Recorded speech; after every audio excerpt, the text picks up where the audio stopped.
Assalamualaikum warahmatullahi wabarakatuh. Selamat datang kembali di video pembelajaran mata kuliah Hukum Etika dan Bisnis. Pada kesempatan ini kita akan mempelajari terkait solusi sengketa bisnis. Sengketa bisnis terjadi apabila pihak-pihak yang berkepentingan di dalam aktivitas bisnis mengalami konflik yang menyebabkan masing-masing dan atau di antara kedua belah pihak ada yang merasa dirugikan. Dari pengertian tersebut dapat diidentifikasi bahwa penyebab terjadinya sengketa itu dikarenakan satu, adanya penipuan atau ingkar janji yang dilakukan oleh salah satu pihak atau kedua belah pihak yang melakukan pelanggaran perjanjian. Yang kedua, pihak-pihak atau salah satu pihak telah melakukan apa yang telah disepakati namun tidak sama dengan yang telah diperjanjikan.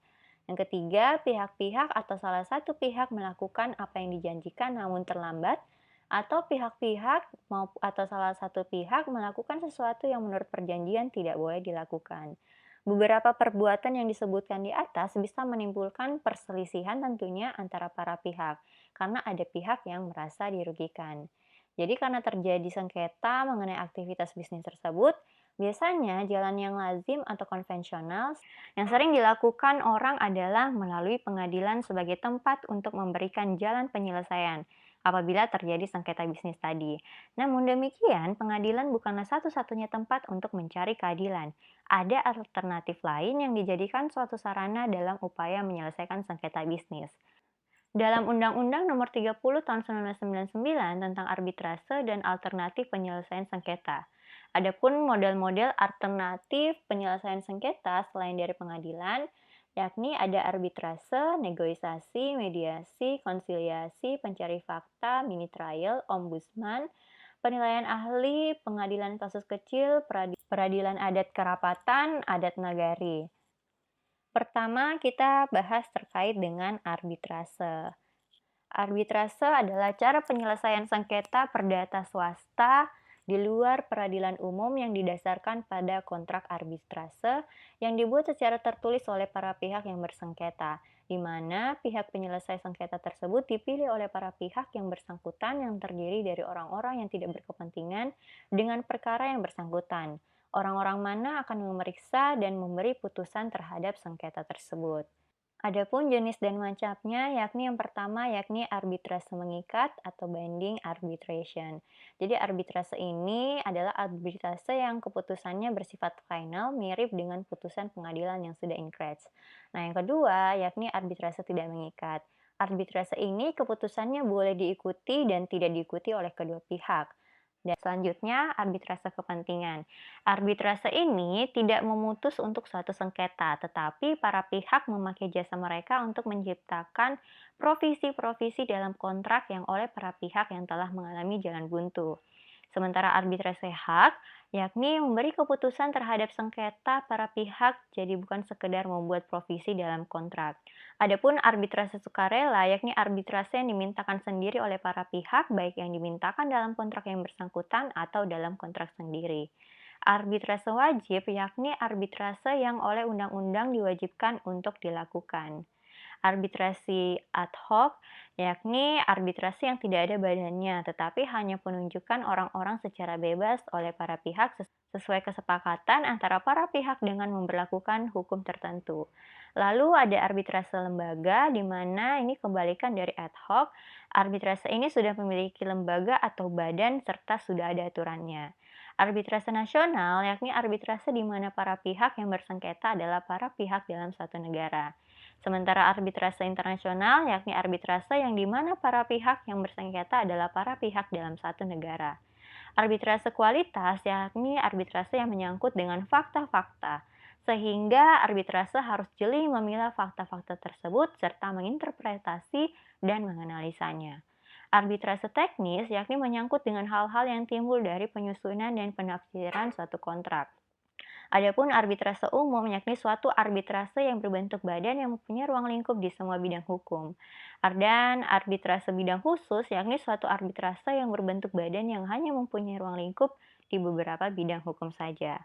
Adapun kelebihan dari arbitrase yakni pertama prosedurnya tidak berbelit, biaya yang lebih murah, putusan tidak diekspos di depan umum, hukum terhadap pembuktian dan prosedur lebih luas, Para pihak dapat memilih hukum mana yang diberlakukan oleh arbitrase. Para pihak dapat memilih sendiri arbiter, dapat dipilih arbiter dari kalangan ahli dalam bidangnya. Putusan umumnya inkrets atau final dan binding. Putusan dapat lebih terkait dengan situasi dan kondisi. Putusan arbitrase juga dapat dieksekusi oleh pengadilan tanpa atau dengan review.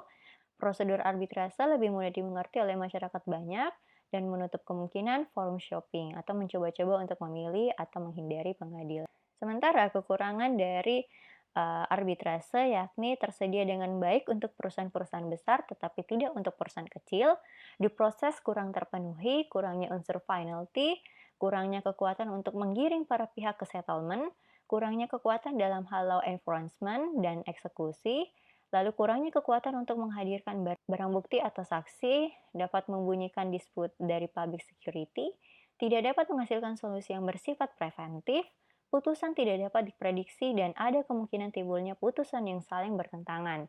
Selanjutnya yakni berakibat kurangnya semangat dan upaya untuk memperbaiki pengadilan konvensional dan berakibat semakin tinggi rasa permusuhan dan hujatan terhadap badan-badan pengadilan konvensional.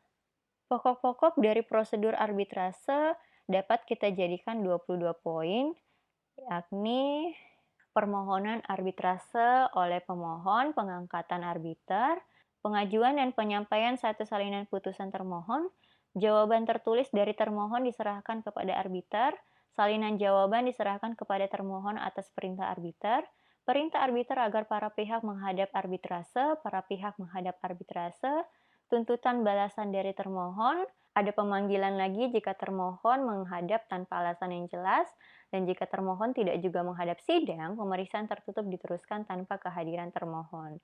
Dan tuntutan dikabulkan jika cukup alasan untuk itu.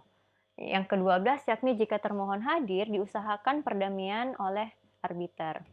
Selanjutnya yakni proses pembuktian, pemeriksaan selesai dan ditutup maksimum 180 hari sejak arbitrase terbentuk. Ada pengucapan putusan, lalu putusan diserahkan kepada para pihak, lalu putusan diterima oleh para pihak. Jika ada koreksi tambahan pengurangan terhadap putusan, penyerahan dan pendaftaran putusan ke pengadilan negeri yang berwenang. Lalu permohonan eksekusi didaftarkan ke panitera pengadilan negeri dan 180 hari putusan pelaksanaan dijatuhkan. Perintah ketua pengadilan negeri jika putusan tidak dilaksanakan. Selanjutnya yakni eksekusi dari putusan arbitrase itu dapat dilakukan oleh pengadilan yang berwenang. Adapun cara melakukan eksekusi terhadap suatu putusan arbitrase adalah melalui eksekusi secara sukarela dan eksekusi secara paksa. Kontrak arbitrase adalah suatu kesepakatan sebelum atau setelah terjadinya sengketa di antara para pihak yang bersengketa untuk membawa ke arbitrase setiap sengketa yang timbul dari suatu bisnis yang terbit dari transaksi tertentu.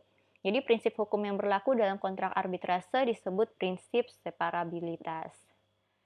Arbitrase internasional yakni adalah arbitrase lembaga maupun arbitrase sementara yang melibatkan dari dua negara yang berbeda. Selanjutnya, model alternatif lain selain arbitrase adalah yang pertama kan tadi ada negosiasi. Negosiasi ini adalah suatu proses tawar-menawar atau pembicaraan untuk mencapai suatu kesepakatan terhadap masalah tertentu yang terjadi di antara para pihak. Negosiasi yang sederhana adalah negosiasi yang hanya dilakukan oleh para pihak yang berkepentingan. Sedangkan negosiasi yang kompleks akan melibatkan seorang negosiator khusus. Misalnya lawyer sebagai negosiator atau di mana masing-masing mempunyai negosiatornya sendiri. Mediasi adalah suatu proses penyelesaian sengketa berupa negosiasi untuk memecahkan masalah melalui pihak luar yang netral dan tidak memihak yang akan bekerja dengan pihak yang bersengketa untuk membantu menemukan solusi dalam menyelesaikan sengketa tersebut secara memuaskan kedua belah pihak. Pihak ketiga yang netral tersebut disebut dengan mediator. Selanjutnya yakni konsiliasi. Konsiliasi mirip dengan mediasi, yakni juga merupakan suatu proses penyelesaian sengketa berupa negosiasi untuk memecahkan masalah melalui pihak luar yang netral dan tidak memihak yang akan bekerja dengan pihak yang bersangkutan untuk membantu menemukan solusi dalam menyelesaikan sengketa tersebut secara memuaskan kedua belah pihak. Pihak ketiga yang netral tersebut disebut konsiliator. Nah, yang membedakan antara mediasi dan konsiliasi adalah adanya kewenangan dari mediasi untuk juga mengusulkan penyelesaian sengketa, hal mana paling tidak secara teoritis tidak dimiliki oleh seorang konsiliasi. Selanjutnya yakni mini trial. Mini trial atau pengadilan mini adalah sistem pengadilan swasta untuk menyelesaikan, memeriksa, dan memutuskan terhadap kasus-kasus perusahaan yang dilakukan oleh orang yang disebut dengan manajer yang diberi wewenang untuk menegosiasikan suatu settlement di antara para pihak yang bersengketa. Pencari fakta adalah suatu proses yang dilakukan oleh seorang ataupun tim pencari fakta, baik merupakan pihak yang independen atau hanya sepihak, untuk melakukan proses pencarian fakta terhadap suatu masalah yang akan menghasilkan suatu rekomendasi yang tidak mengikat. Ombudsman merupakan seorang pejabat publik yang independen yang diangkat biasanya oleh parlemen untuk melakukan kritik, investigasi, dan publikasi terhadap kegiatan administrasi pemerintahan. Penilaian ahli yakni merupakan terhadap kasus-kasus yang rumit dan memerlukan tenaga ahli untuk menelaahnya. Maka dapat saja para pihak menunjuk seseorang atau lebih ahli yang ilmunya relevan dengan bidang di persengketaan. Lalu ada pengadilan kasus kecil atau small claim court, model pengadilan dalam sistem peradilan biasa tetapi dengan memakai prosedur dan sistem pembuktian yang sederhana. Dan yang terakhir yakni peradilan adat, di mana pengadilan adat adalah badan-badan pengadilan adat yang dewasa ini hanya bertugas untuk menyelesaikan masalah adat-adat saja. Oke, itulah secara singkat penjelasan terkait solusi sengketa bisnis. Semoga bermanfaat untuk kalian semua. Sampai bertemu di video pembelajaran selanjutnya. Terima kasih. Assalamualaikum warahmatullahi wabarakatuh.